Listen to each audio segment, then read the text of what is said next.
Well, actually, Elvis loved the song. That was when he and Priscilla were having their problems, which I met her recently, and she told me that Elvis loved that song, and he had sung that to her on the day of their divorce. She may be America's sweetheart, but not everyone has stayed sweet on Dolly. Behind that dazzling smile and heart of gold lies a side of Dolly Parton few people ever see. The fierce businesswoman, the loyal friend with a long memory, and the artist who stood her ground against icons like Elvis Presley and even fought legal battles with the man who helped launch her career. Today, we uncover the 5 jaw-dropping feuds Dolly Parton never wanted you to know about. From betrayal, lawsuits, diva standoffs, and one radio host who went too far, this is the side of Dolly you've never seen. Before the awards, before the fame, Dolly Parton's story started in a one-room cabin in Locust Ridge, Tennessee. Born in 1946 as the 4th of 12 children, Dolly knew struggle better than most. Her father couldn't read or write. Her mother had given birth to a dozen kids before she turned 35. Money was tight, but music was abundant. On Sunday mornings, the family sang gospel harmonies. On weekdays, Dolly sang wherever someone would listen.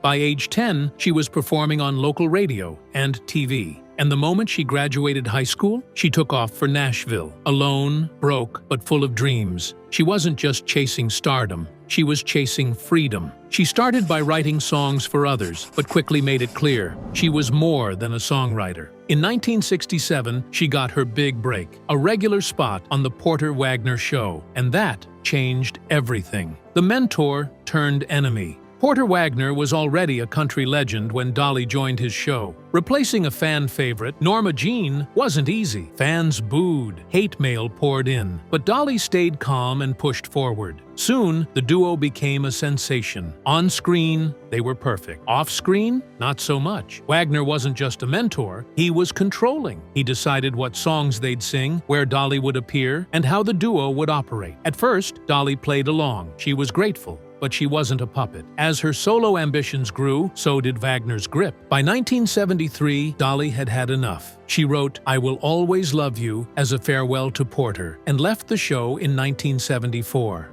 To fans, it looked peaceful, but behind the scenes, it was war. In 1979, Porter sued her for $3 million, claiming she broke their contract. Dolly, heartbroken but composed, settled the case quietly. She didn't want revenge, she wanted peace. Years later, time healed some wounds. Dolly even inducted Porter into the Country Music Hall of Fame in 2002. And when he was dying of cancer in 2007, she visited him. But their story remains one of country music's messiest and most emotional splits. At first glance, Dolly Parton, Linda Ronstadt, and Emmylou Harris looked like the dream team.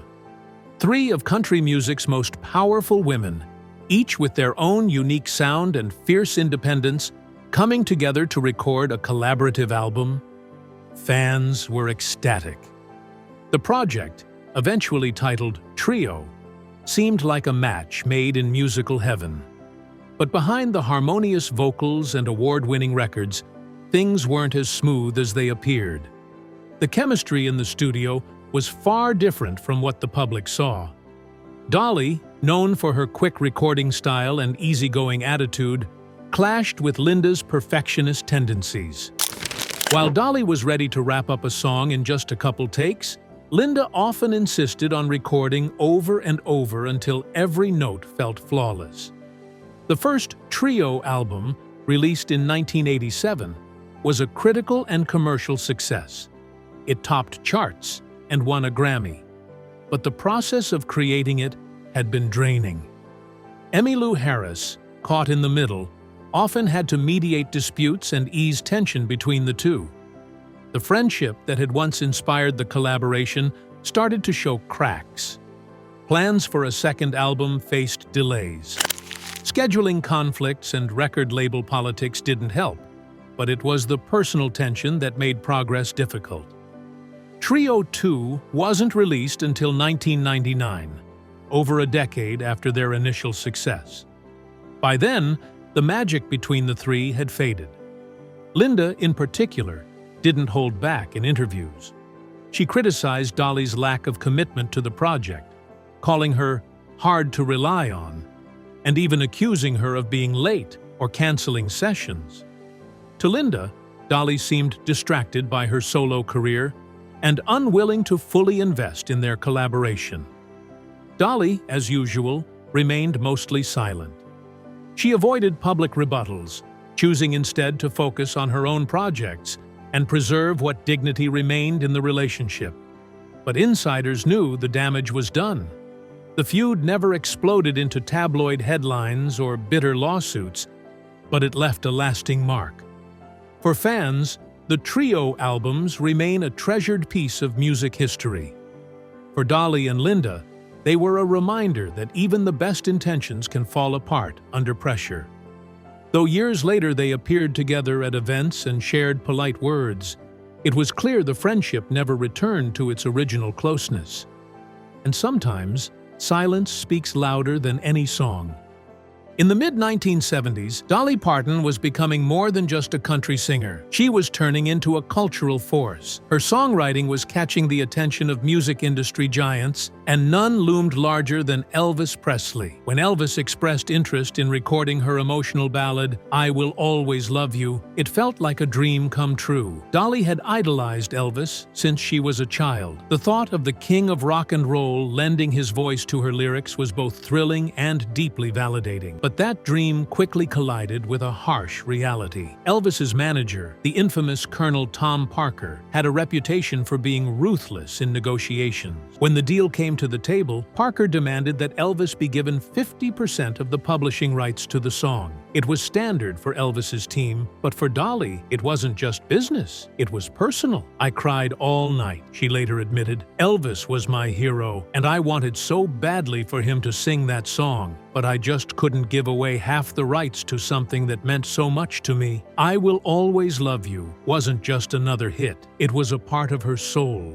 Written during one of the most difficult and liberating moments in her career, when she had finally broken free from Porter Wagoner. Giving up half of that song would have meant surrendering part of her story, so she said no. Elvis never recorded the song, the deal fell apart. Dolly never got to hear his rendition, and while the two never had a personal falling out, Dolly always felt that Elvis was disappointed. She sensed a chill in the air whenever his name came up afterward. Years later, when Whitney Houston recorded the same song for the blockbuster film The Bodyguard, it became one of the most iconic tracks in music history. Whitney's version topped charts around the globe, won awards, and brought a new generation to Dolly's music. And because Dolly had refused Colonel Parker's deal, she retained full ownership and earned millions in royalties. Still, she didn't gloat. She often spoke of Elvis with fondness, saying, "I just wish he could have sung it. I know he would have done a beautiful job." That lingering what if never fully left her.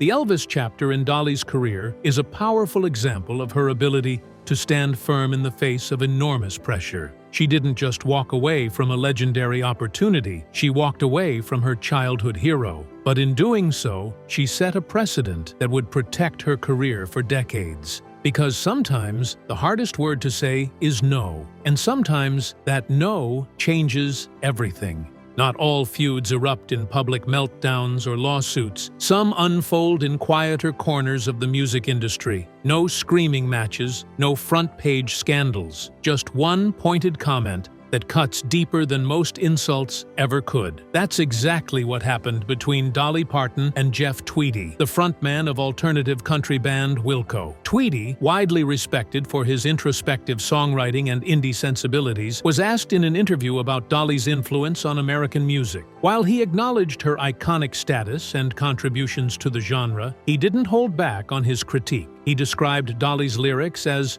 superficial, claiming they lacked the depth and complexity that defined truly great songwriting in his view. He went further, suggesting that her success had more to do with image than substance. "I know she wrote Jolene and I Will Always Love You on the same day," he said, and maybe she should have stopped after that. For fans of Dolly, the remark felt dismissive. To reduce decades of songwriting and emotional storytelling to a couple of hits and a dig about her career longevity was more than just a critique. It was a jab at her legacy. Dolly never responded publicly, but those close to her knew the comments stung. Dolly has always taken pride in her writing, often describing it as her truest form of expression. She writes from experience, pain, joy, faith, and fear, all distilled into verses that speak to millions. To her, it's not about complexity, it's about connection. What made Tweedy's words hit harder was that they didn't come from a tabloid or a radio shock jock, they came from a fellow artist, someone who should have understood that greatness in music isn't just about abstract poetry, it's about heart. Yet, in true Dolly fashion, she never let it slow her down. Instead, she doubled down on her strengths. She continued releasing albums, earning awards, and inspiring generations. And while Tweedy may never have apologized, Dolly didn't need him to. Her fans, her songs, and her legacy speak louder than any critic's voice. Years later, when reflecting on the importance of songwriting in country music, Dolly gave a subtle nod to critics like Tweedy. She said, "Simple songs can carry the biggest truths. You don't have to use fancy words to speak from the soul." It was a soft, elegant reminder that what matters isn't how complicated your lyrics are, but how deeply they move people. In a world full of noise, Dolly kept singing, and that silence was the most powerful response of all.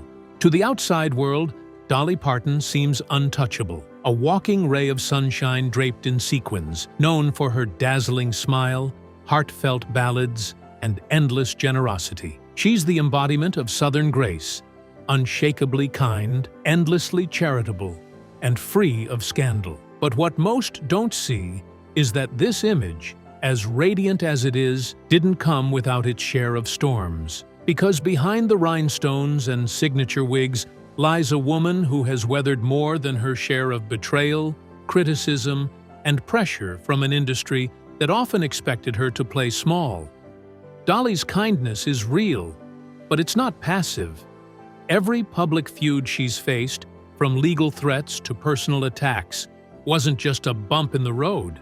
It was a test of her strength, her patience, and her identity. And yet, through it all, she never let bitterness take root. She didn't lash out. She didn't fight back with tabloid headlines or scathing interviews. Instead, she mastered the art of restraint, and that restraint became her power. Her silence was never weakness. It was control.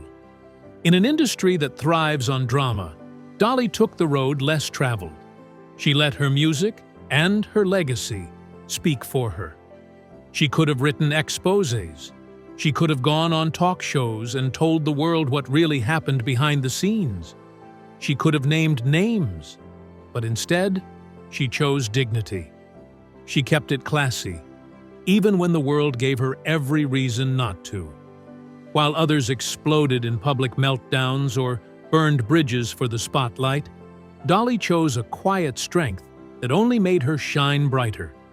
Every chart-topping hit was a reminder that she didn't need controversy to stay relevant. Every award she accepted was proof that grace outlasts gossip.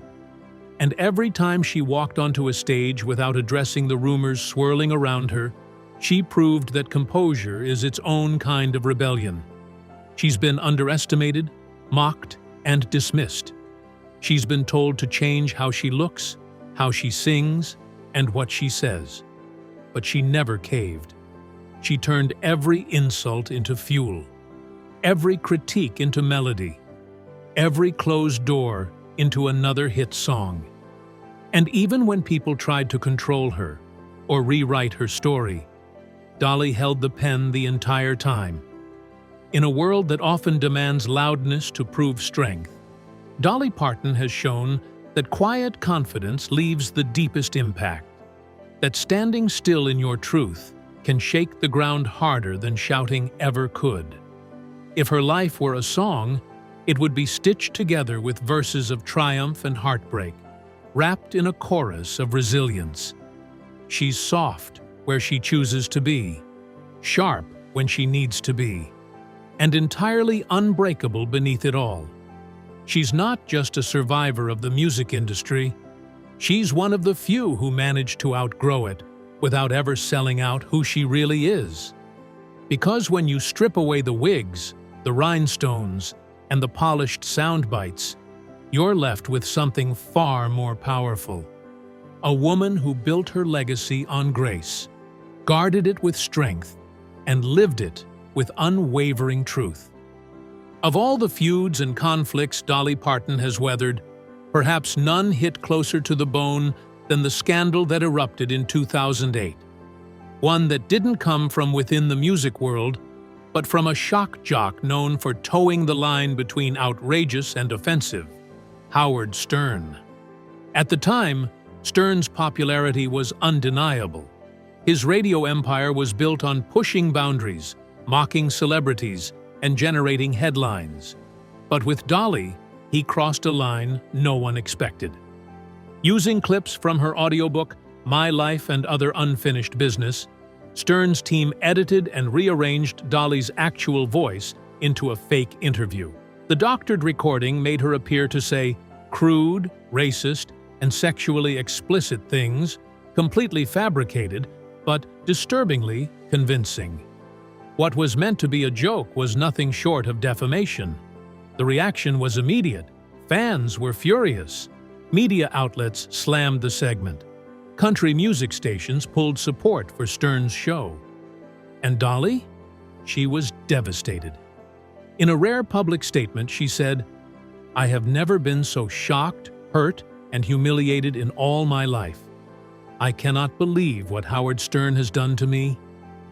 For someone as famously forgiving and optimistic as Dolly, those words were a thunderclap. She hinted at legal action, something almost unheard of for her. This wasn't just about image, it was about identity. Someone had taken her voice, twisted it, and turned it against her. The betrayal was not just professional, it was deeply personal. Dolly built her entire career on trust, authenticity, and the power of her voice. That someone would hijack that voice to mock and degrade her was unthinkable. Howard Stern didn't apologize. He brushed off the outrage, defending the bit as satire and accusing critics of being too sensitive. But Dolly wasn't laughing. Neither was anyone who had ever admired her decency. She didn't issue a tirade. She didn't retaliate. But those who knew her could feel the silence roaring louder than any comeback. The scandal lingered for years. Whenever Dolly's name was mentioned in relation to Howard Stern, fans recoiled. It became one of those unspoken moments in pop culture, an ugly stain on Stern's record, and a painful chapter in Dolly's otherwise glowing legacy. And then, in 2023, something no one expected happened. Dolly walked into Stern's studio. She wasn't dragged there. She wasn't lured with promises. She chose it. Promoting her genre-bending rock album Rockstar, she sat face-to-face with the man who had once made a mockery of her most vulnerable words. The tension was unmistakable. Stern was unusually reserved, offering polite compliments and steering clear of any provocative remarks. Dolly remained composed, professional, but emotionally distant. For fans, the moment was surreal. What was Dolly doing there? Was it forgiveness? Was it just PR? Or was it something deeper? Dolly's appearance wasn't about reconciliation. It was a power move. She was reclaiming the narrative. She didn't need an apology. She didn't even need the airtime.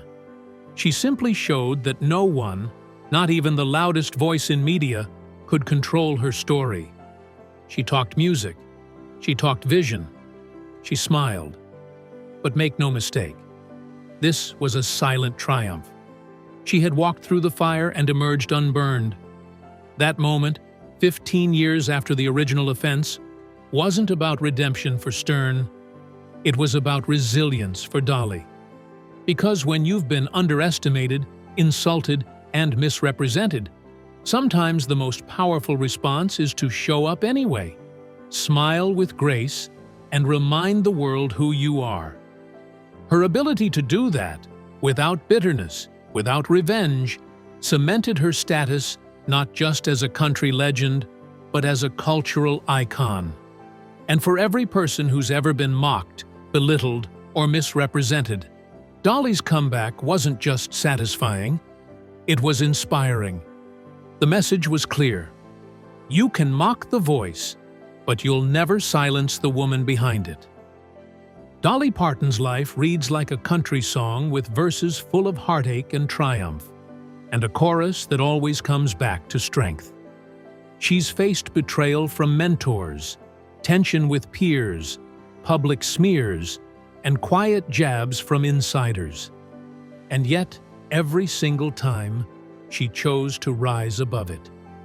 The truth is, Dolly's greatest hits might not be the songs we hear on the radio. They're the battles she fought behind the scenes, the friendships she mourned, the decisions she made to protect her art, her image, and her peace. She taught the world that it's possible to be sweet and strong, that standing your ground doesn't have to mean shouting, and that being underestimated can be your greatest weapon, if you know how to turn it into fuel. So, which feud do you think left the biggest mark on her journey? Was it Elvis, Porter, Linda, Stern, or the critic who tried to discredit her songwriting? Let us know in the comments below. And if you love stories that peel back the curtain on fame, music, and everything in between, don't forget to like, subscribe, and hit that bell icon. Because here, we don't just tell stories, we reveal what others won't.